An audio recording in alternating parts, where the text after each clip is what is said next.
আমার কাছে ওই বুবলি বা ওই আবার পার্সোনাল লাস্ট ইস্যু কিছুদিন পর মনে হয়েছে যে ধৈর্যের একটা সীমা আছে। এখন আসলে যে যেমন কুকুর তেমনই মুগুর দেওয়া উচিত। হঠাৎ করে কেন বিয়ের সিদ্ধান্ত নিয়েছেন শাকিব খান? এবার ঠিক এমনই একটা প্রশ্নের সম্মুখীন হয়েছেন কিং খান। মন্তব্য রয়েছে প্রাক্তন দুই স্ত্রীর সাথেই তো উঠা বসা রয়েছে তার, তাহলে কেন পরিকল্পনা ছাড়াই হঠাৎ করে শাকিবের তৃতীয় বিয়ের সিদ্ধান্ত নেওয়ার কারণ কি? তবে কি ব্যক্তিগতভাবে অপু বুবলির সাথে গাঢ়ভাবে ঝামেলা সৃষ্টি হয়েছে, নাকি এর পেছনে অন্য কোনো রহস্য লুকিয়ে আছে? সেই সকল বিস্তারিত তথ্য জানতে একটা মুহূর্ত না টেনে সঙ্গেই থাকুন। বেশ কিছুদিন ধরে অপুর পাশাপাশি বুবলির সাথেও কিছুটা ঘনিষ্ঠময় সময় কাটাচ্ছেন শাকিব খান।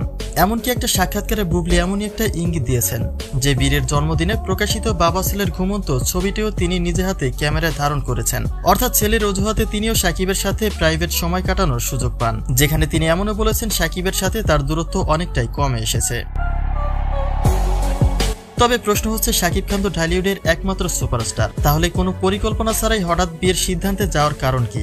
যেখানে অনেকেই বলছে অপু বুবলির সাথে হয়তোবা ব্যক্তিগত কোনো ঝামেলা হয়েছে তার, তাই তাদের উপর অভিমান করেই এমন সিদ্ধান্তে পা দিয়েছেন কিং খান।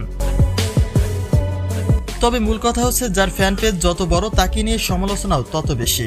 অর্থাৎ শাকিবকে নিয়ে যেই হারে কাদা ছড়াছড়ি করছে অপু বুবলি, সেটি নিশ্চয়ই শাকিবের ক্যারিয়ারের জন্য ক্ষতিকর। কেননা তারকাদের থেকে অনেক কিছুই শেখার থাকে সাধারণ জনগণের, কিন্তু সেই তারকায় যদি জনগণের কাছে বাজে চরিত্রের অধিকারী হিসেবে আখ্যায়িত হয়, তাহলে ভালোবাসা থাক দূরের কথা, উল্টো হেট করতে শুরু করবে। আর সব থেকে বড় কথা হচ্ছে, প্রতিটি মানুষই ব্যক্তিগত জীবনে সুখী হতে চায়, যে সুখের ছোঁয়া অপু বুবলির মাধ্যমে কখনই পাননি শাকিব খান। তাই ক্যারিয়ার এবং ব্যক্তিগত জীবনের দিকে তাকিয়ে নতুন করে বিয়ের সিদ্ধান্ত নিয়েছেন শাকিব খান। কেননা অপু বুবলির থেকে নিজেকে আড়াল করে নিলেই হয়তোবা নিজেদের মধ্যকার দ্বন্দ্ব থেকে বিরত থাকবেন তারা।